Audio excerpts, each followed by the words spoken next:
اللہ کی بارگاہ میں سرخروئی کو اپنانے والے بن جائیں۔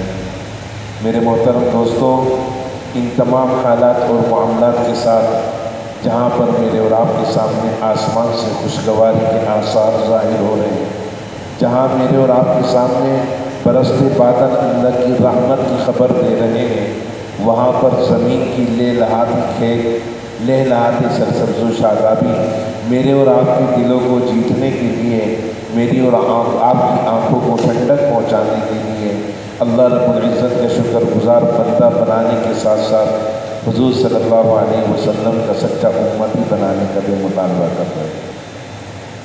میرے اور آپ کے اوپر جہاں اللہ کی نعمتیں اور انعامات ہیں، وہاں محبوب کائنات سرور عالم صلی اللہ علیہ وسلم کا احسان عظیم کہ آپ صلی اللہ علیہ وسلم کے ذریعے اللہ رب العزت نے میرے اور آپ کے اوپر جو مہربانیوں کی بارش برسا دی، مجھے اور آپ کو اللہ رب العزت نے جن طریقوں سے اور آپ صلی اللہ علیہ وسلم کی سنتوں سے نواز دیا، ان طریقوں اور سنتوں میں اللہ رب العزت نے محبوب کائنات کی زبان سے نکلی ہوئی دعاؤں کو بھی اپنی بارگاہ میں، اللہ کی بارگاہ میں قبول کروا دیا۔ وہ اس طرح کہ محبوب کائنات نے مطالبہ کیا اللہ سے، میرے اللہ جس طرح اور نبیوں کی امتوں کے اوپر عذاب نازل ہوا، میری امتوں کے اوپر عذاب نازل نہ کریے۔ میرے اللہ جس طرح آسمان سے تباہی برسائی تو نے، میری امت کے اوپر یہ تباہی نہ برسائی ہو۔ میرے اللہ جس طرح زمین سے لاوا ابلا اور تا کائنات کی انسانیت کو تو نے تباہ و برباد کر دیا، ایسے ایسے لوگ آئے، ایسی ایسی قومیں آئیں جن کے اوپر تو نے عذاب نازل کر دیا۔ میرے اللہ میں محمد آخری نبی ہو کر تجھ سے مطالبہ کرتا ہوں، میری امت کو یہ سزا نہ دے، میری امت کے اوپر ایسے عذاب کی سزا نہ آئے کہ میری امت اپنے گناہوں کی وجہ سے ملیاں میٹ ہو جائے۔ میرے پیارے دوستوں، آج میرا اور آپ کا حال تو یہ ہے کہ گناہ چھوڑے نہیں چھوڑتے، نافرمانی کو چھوڑے نہیں چھوڑتی، خطاؤں سے اپنے آپ کو بچائے نہیں بچ پاتے، گناہوں سے اپنے آپ کو دور نہیں کر پاتے۔ نافرمانیوں اور عصیان کا حال یہ ہے کہ اللہ رب العزت کی بارگاہ میں میں اپنے گناہوں میں اقرار کرتے ہوئے منی عصیان و نسیان و سہو بعد سہو کہہ کر اللہ مجھ سے بھول پر بھول سرزد ہو رہی ہے، اللہ مجھ سے خطاؤں پہ خطائیں سرزد ہو رہی ہیں، اللہ میں غلطی پہ غلطی کیے جا رہا ہوں، من کا احسان و فضل بعد اعطاء الجزیل، لیکن تیرا فضل اور تیرا احسان، ہر احسان کے بعد ایک احسان، ہر احسان کے بعد ایک احسان۔ حالت تو یہ کہ اپنی کمزوریوں کی وجہ سے، اپنی خطاؤں کی وجہ سے، اپنی خواہشات میں ڈوبنے کی وجہ سے حالت یہ کہ آسمان سے پتھر برسے، لیکن میرے اللہ وہ تو تیرے محبوب کا امت ہے، وہ تو تیرے محبوب کا امت ہی۔ جب اللہ رب العزت نے میرے اور آپ کے لیے دروازہ کھول دیا، محبوب کے امتی کے لیے مغفرت کی بشارت دے دی، محبوب کے امتیوں کے لیے اللہ رب العزت نے سمندر کی جھاگ کے برابر گناہ لے کر آئے اور ایک اللہ کی بارگاہ میں سجدہ کرے، آنکھوں سے دو قطرے آنسو کے بہا دے، سارے کے سارے تیرے گناہ بخش دیے جائیں۔ یہ امتی ہونے کا حق، یہ محمد رسول اللہ کی برکات، یہ آپ صلی اللہ علیہ وسلم کی وجہ سے مجھے اور آپ کو کائنات کی امتوں کی سرکار کا تاج پہنا دیا گیا۔ تو میرے پیارے دوستوں، کیا میں اور آپ اتنا بھی حق نہیں رکھتے کہ محبوب کائنات سرور عالم صلی اللہ علیہ وسلم کی ختم نبوت کے ایک ادنا کارکن کی حیثیت سے انگلی کٹوا کے شہیدوں میں نام لکھوا دیں؟ اتنا تو حق ہے نا۔ لکھنے والوں نے لکھا ہے کہ قیامت والے دن جس شخص کے پیشانی پر ختم نبوت کے تحفظ کے نشانات نہیں پائے جائیں گے، وہ شخص فکر کرے کہ محبوب کائنات اس کی صفات کیسے کرے، اور جن کی پیشانیوں سے چمکتا ہوا ختم نبوت کے تحفظ کے، ختم نبوت کے تحفظ کے چوکیداری کرنے کے نشانات اور آثار پائے جائیں گے، محبوب کائنات سرور عالم صلی اللہ علیہ وسلم اس کو اپنی آغوش میں لے کر اللہ رب العزت کی بارگاہ میں رحمت کا مطالبہ کریں گے۔ امتی امتی، میرے اللہ یہ میری امت کا وہ فرد ہے جس نے میری ختم نبوت کے تحفظ کے لیے اپنا کردار ادا کیا۔ حضرت ثابت بن قیس رضی اللہ تعالیٰ عنہ کا نام سنا ہوگا. ثابت بن قیس رضی اللہ تعالیٰ عنہ کے بارے میں آتا ہے حضرت ثابت بن قیس رضی اللہ تعالیٰ عنہ میدان کارزات میں حضور صلی اللہ علیہ وسلم کے ساتھ غزوات میں بھی شریک ہوئے. حضرت ابوبکر صدیق رضی اللہ تعالیٰ عنہ کا دور خلافت انہوں نے گزارا. حضرت ابوبکر صدیق رضی اللہ تعالیٰ عنہ کے دور خلافت میں مشیران خلفائے اول حضرت ابوبکر صدیق رضی اللہ تعالیٰ عنہ کے ساتھ ساتھ رہے، اور ان مشیران میں جو آپ شامل رہے اس وقت آپ صلی اللہ علیہ وسلم کی ختم نبوت کے لیے کام کرنے میں اپنا کردار ادا کیا. اب لوگ کہیں کہ اس وقت ختم نبوت کا کام کیسے تھا؟ میرے پیارے دوستوں، مسیلمہ کذاب اٹھا اور آپ صلی اللہ علیہ وسلم کی نبوت پر ڈاکہ کس طرح مارتا ہے.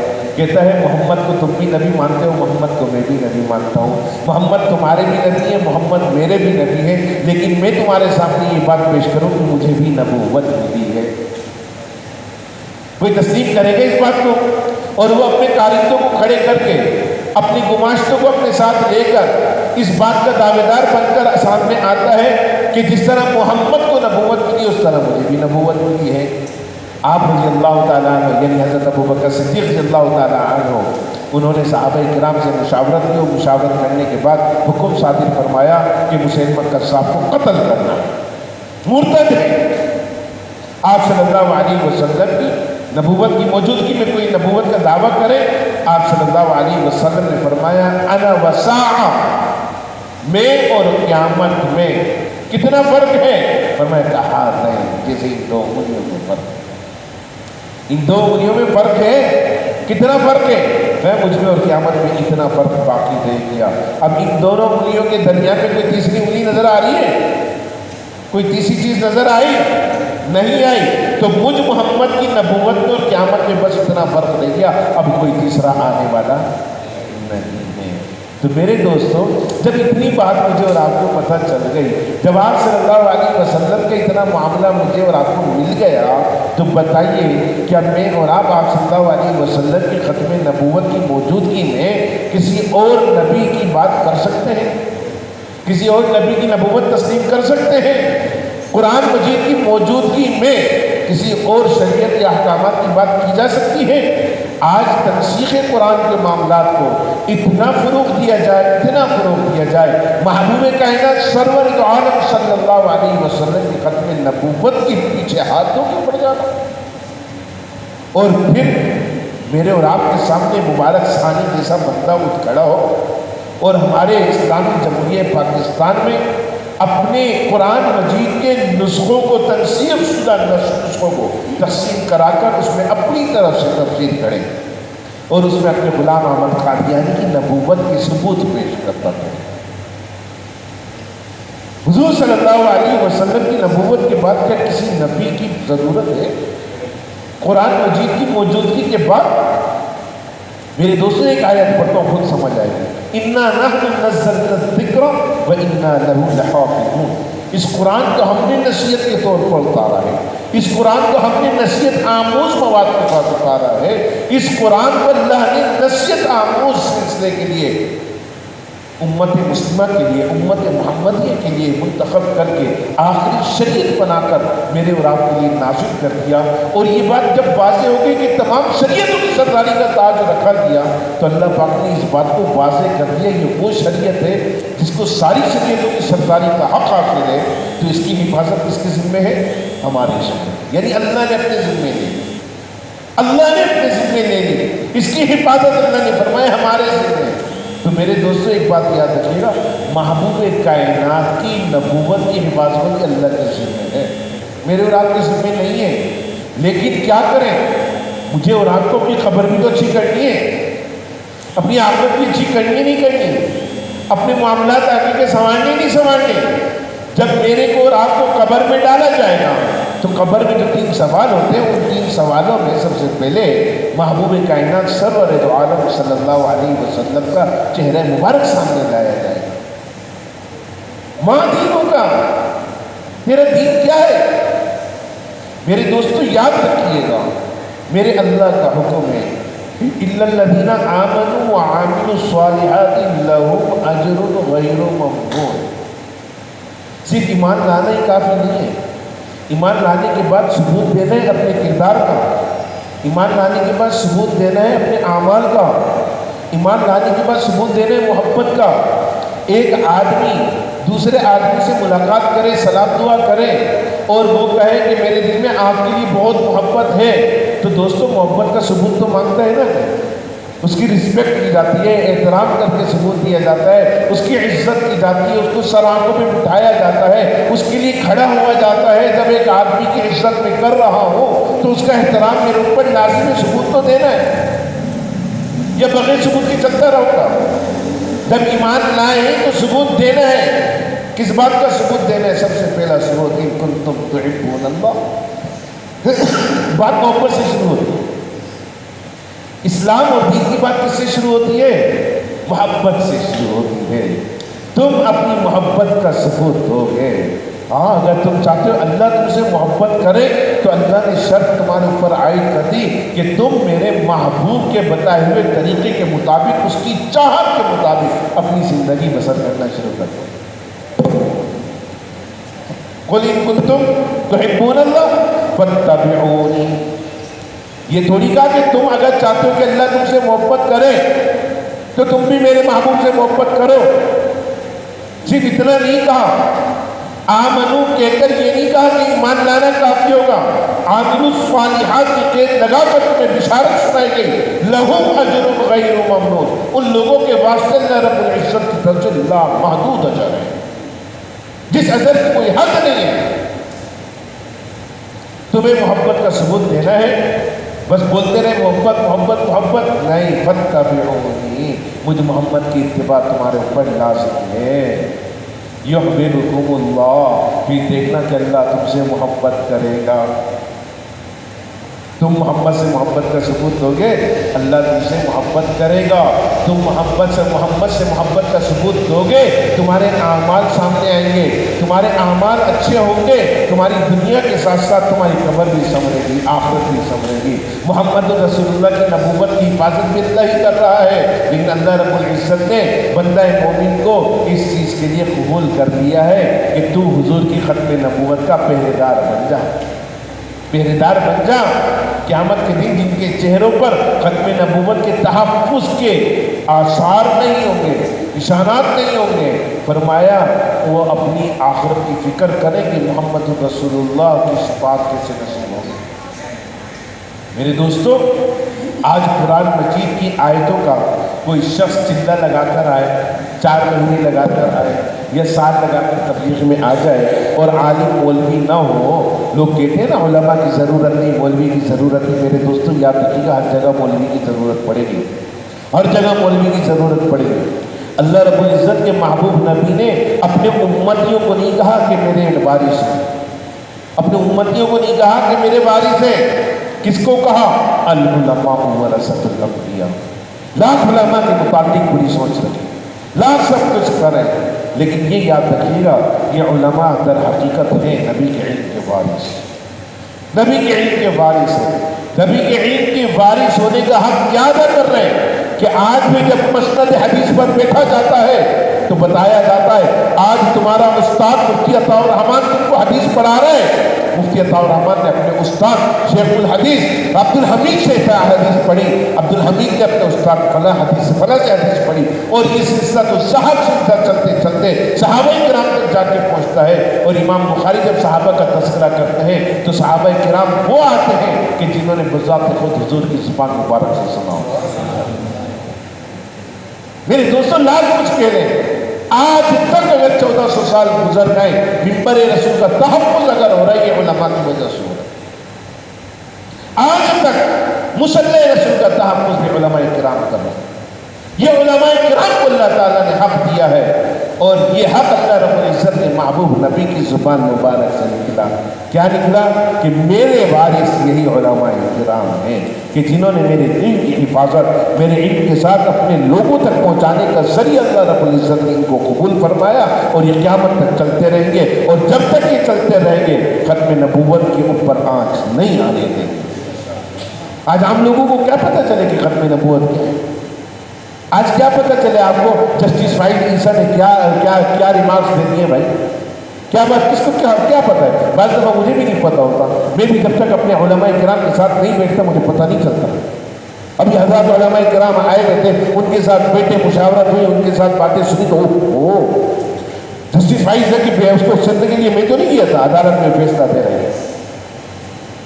مبارک ثانی کو ریلیف کیا، باعزت بری کیا گیا، اور اس نے جو قرآن کی مسخ شدہ انداز میں تفسیر کو پیش کیا ہے، اس تفسیر میں اپنے غلام احمد رضا خان، غلام احمد قادیانی کو اس نے کیا قرار دیا ہے؟ نبوت کا ثبوت پیش کر کے نبی قرار دیا، آیتوں سے نبوت کا ثبوت، آیتوں کا غلط ترجمہ پیش کر کے۔ وہ 2019 میں سارا معاملہ ہوا، گرفتار ہو گیا، اور آج موجود ہے اس میں جسٹس فائز عیسیٰ صاحب محترم نے جو ہے نا اس کو ریلیف دے کر باعزت بری کر دیا، اور بری کرنے کے بعد 3 باتوں کا اضافہ کر کے اپنے ریمارکس میں قلم کی نوک کو جناب نے وہاں پر گاڑ کے کہہ دیا کہ قادیانیوں کو اپنے 4 دیواری میں دین کی تبلیغ کرنے کی اجازت ہے۔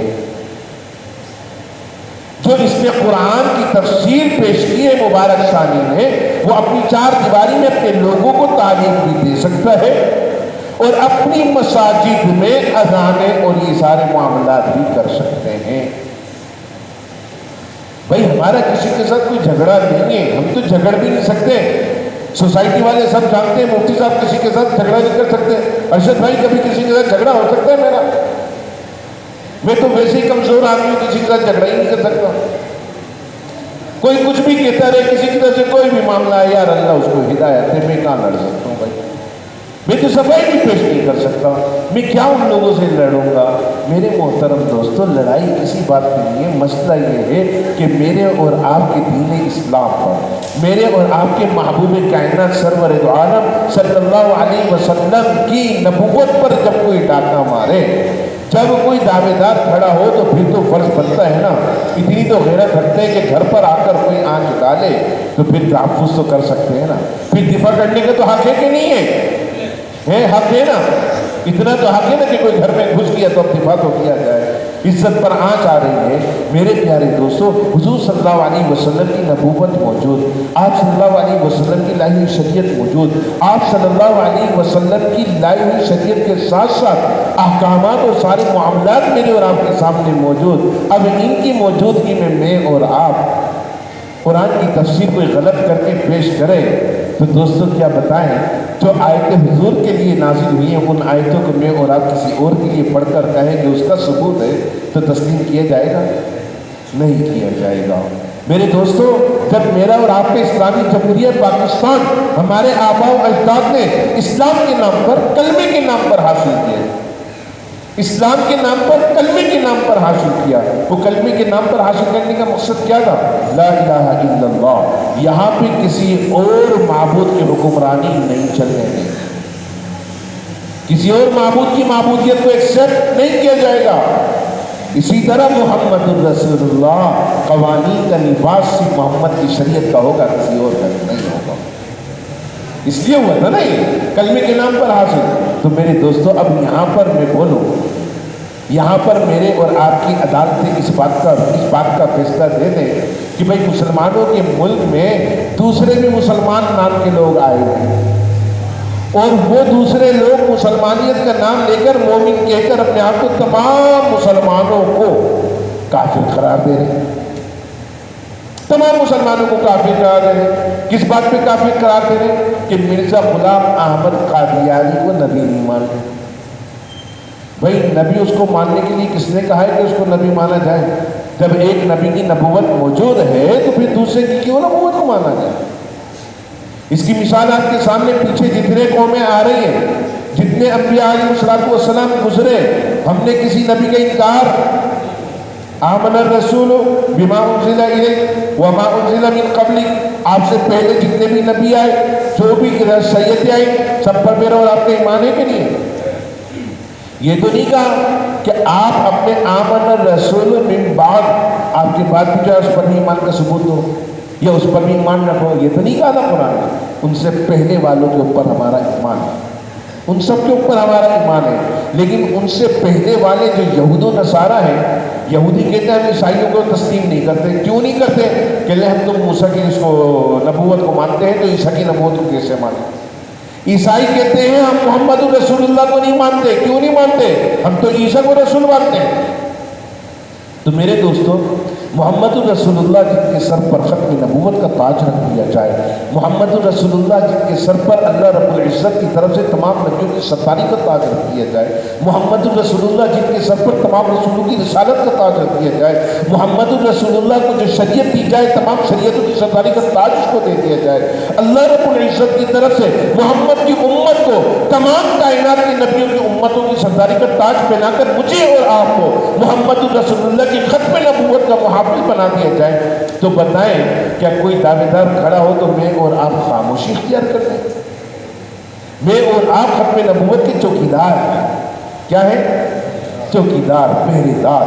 اللہ سے دعا کریں اللہ اس چوکیداری اور پہرے داری کا فرض ادا کرنے کی توفیق دے. اللہ ہر شخص کو ختم نبوت کا کارکن بنا دے. سب عشاق رسول ہیں، سب کے دلوں میں محمد الرسول اللہ کی محبت ہے.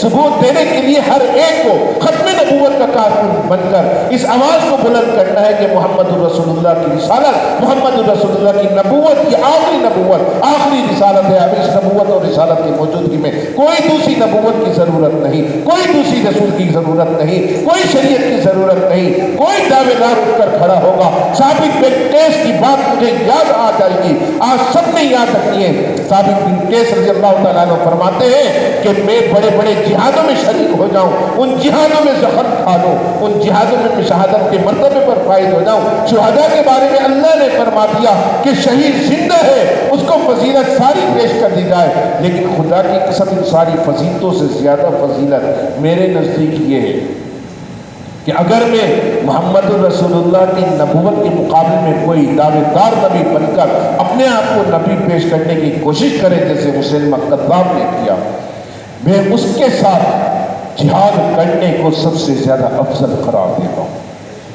اور اگر میری شہادت ہو جاتی ہے اس وقت جب مسلمہ کذاب کے ساتھ میرا مقابلہ ہوتا ہے تو فرماتے ہیں کہ قیامت والے دن آپ صلی اللہ علیہ وسلم کے قدموں میں بیٹھ کر کہوں گا یا رسول اللہ آپ کی نبوت کے تحفظ میں نے اپنی جان نچھاور کر دی ہے، آج میں آپ کے قدموں کے ساتھ لگ کر جنت میں جانا چاہتا ہوں. اس وقت خدا کی قسم مجھ سے بڑا خوش نصیب کوئی نہیں ہوگا. میرے دوستو، فکر کی بات ہے کہ اگر قیامت کا دن ہو، محبوب کائنات صلی اللہ علیہ وسلم حوض کوثر کے ساتھ ہوں اور آپ صلی اللہ علیہ وسلم کا امتی آئے اور اس کی پیشانی پر ختم نبوت کے تحفظ کے آثار اور نشانات نہ ہوں، تو بتائیے محمد رسول اللہ اس کی کیسے شفاعت کریں گے؟ آج مجھے اور آپ کو اس چیز کی ضرورت ہے. آج مجھے اور آپ کو اس آواز کو بلند کرنے کی ضرورت ہے. آج مجھے اور آپ کو اس آواز کے ساتھ ان آیتوں پر بھی غور کرنا ہے کہ جن آیتوں میں آپ صلی اللہ علیہ وسلم کے بارے میں فرمایا مَا كَانَ مُحَمَّدٌ أَبَا أَحَدٍ مِّن رِجَالِكُمْ، جب کسی مرد کا کوئی بیٹا پیدا نہیں ہوگا تو بتائیے وہ اپنی خاندانی سلسلے کو، نسب کو کیسے آگے بڑھائے گا؟ ایسا ہی ہے نا.